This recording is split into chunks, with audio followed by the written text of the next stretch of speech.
My name is Ethan. I'm 38 years old, and I work as a safety inspector in Nashville, Tennessee. I've been married to Lauren for 11 years. We have 2 kids, a son in 5th grade and a daughter who just started middle school. I've had the same job for nearly a decade. We live in a modest 3-bedroom house on the outskirts of town, and for the longest time, I thought I had everything I wanted. I wasn't chasing fame, exotic vacations, or some grand romance. I just wanted a stable home, a woman who loved me, and a marriage where we still looked at each other the way we did when we were young, broke, and stupid in love. That was enough for me, and for years it seemed like it was enough for her too. When we first got together, Lauren was warm, playful, quick to laugh. She'd jump into my arms when I walked through the door, or drag me into the shower with her just because. She used to leave little notes in my lunchbox. Dumb things like, "Don't forget you're sexy," or "Hurry home so I can kiss you." I kept one in my wallet for almost 2 years until it fell apart. She used to love how I looked after a long day at work. "All sweaty and rugged," she'd tease, tugging at my shirt. Back then, I didn't have to ask for affection. She wanted me, plain and simple. But that woman's been gone a long time. I don't know exactly when things changed, but I remember how it felt. Like someone slowly turning down the volume on your favorite song until you can barely hear it anymore. At first, I brushed it off. Life gets busy. Jobs, kids, stress. But then weeks turned into months. It started small. I'd reach for her in bed and she'd roll away. I'd kiss her neck while she folded laundry and she'd stiffen like I'd startled her. I'd joke about us needing a date night and she'd sigh like I was being clingy. I'm not the kind of man who begs. I'm steady, reliable. I've never cheated, never yelled, never made her feel unsafe.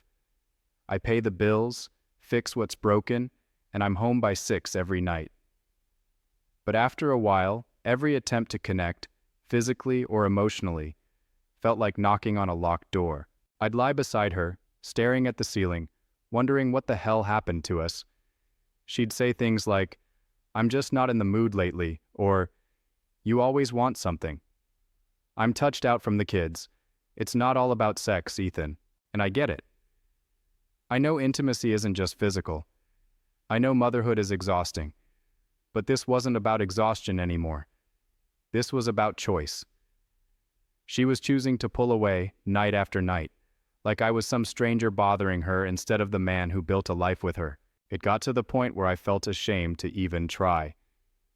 Imagine that, a grown man in his own home, married to the woman he loves, embarrassed to reach for her. I'd touch her arm and wait for the sigh, that little exhale of annoyance. I'd lean in for a kiss and get her cheek. Once, I left her a note on the coffee maker. "Miss this." She looked at it and said, "Don't guilt trip me, Ethan." That one cut deep. I wasn't trying to guilt her. I just wanted to remember what it felt like to be wanted. And the truth was, I hadn't felt wanted in a long time.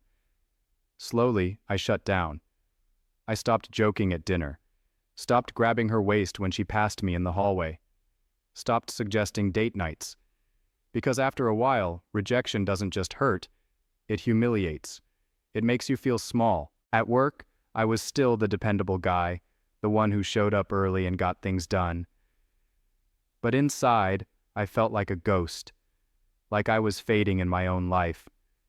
The worst part? I couldn't even talk about it. Try telling another guy, "My wife hasn't touched me in 6 months." And you either get awkward silence or dumb jokes about sleeping in the garage. Anytime I tried to bring it up, she'd deflect. "Is that all I am to you? Why do you keep making this about sex? You don't understand what I'm dealing with." Maybe I didn't. Maybe I'll never fully understand the weight of motherhood, work, and hormones. But I do know what it's like to lie next to someone and feel completely alone.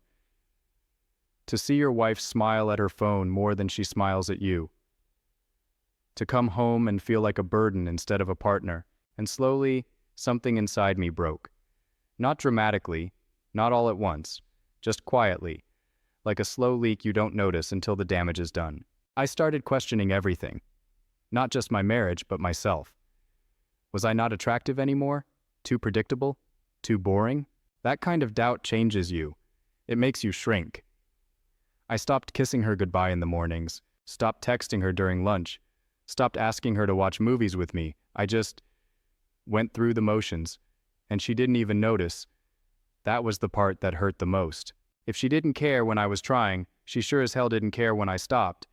But what I didn't know then was that this silence, this slow withdrawal, would lead to something she never expected. Me finally saying no, no to favors, no to her endless requests, no to being treated like a tool she could pull off the shelf whenever she needed something. I didn't realize it yet, but the tables were about to turn, and this time, she'd be the one reaching into the silence. It wasn't some big moment. No fight, no slammed doors, no dramatic confrontation. Just a quiet decision I made one Tuesday morning while brushing my teeth.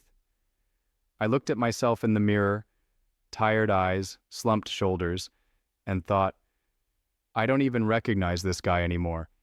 Worse, I didn't like him.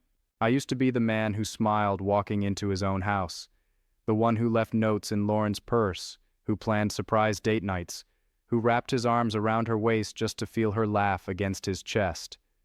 Now, I felt like a butler, a backup babysitter, a walking ATM. So that morning, I made a choice. I wasn't going to fight for someone who wasn't fighting with me. I wasn't going to beg to be touched, kissed, or wanted.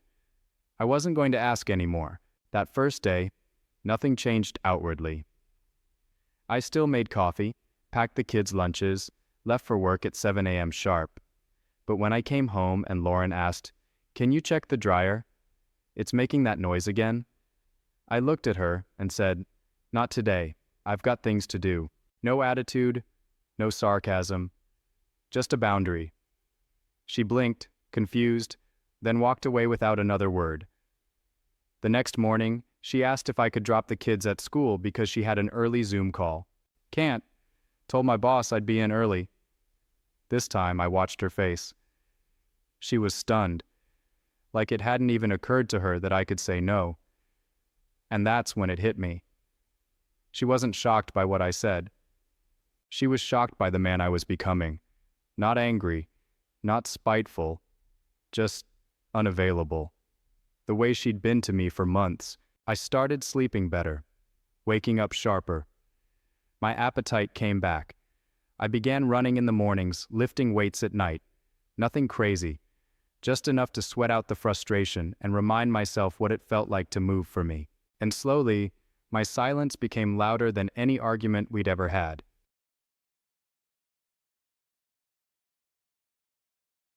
She noticed the little things first. I stopped asking her to watch movies with me, stopped rubbing her back before bed, stopped making her tea when she worked late. I'd come home, eat, shower, and sit in the garage, listening to music, scrolling through my phone, just existing. No conversation. No complaints. One night around 10 p.m., she came out holding 2 mugs of tea. "You disappeared again," she said almost playfully. I leaned back in my chair and replied, "Just needed some air." She stood there waiting for more, some warmth, some guilt, but I didn't give it. I just nodded and looked back at my phone. She left without another word. After that, things started unraveling on her end.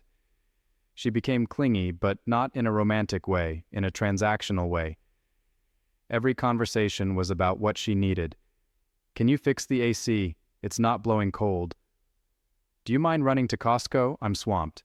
"The trash didn't get picked up. Can you call the city?" And my responses? "You can call them. You've got a car. You've got 2 hands." No yelling. No passive-aggressive tone. Just a calm, distant man who had nothing left to give someone who'd drained him dry for over a year. Then came the awkward dinners. She'd try to make conversation.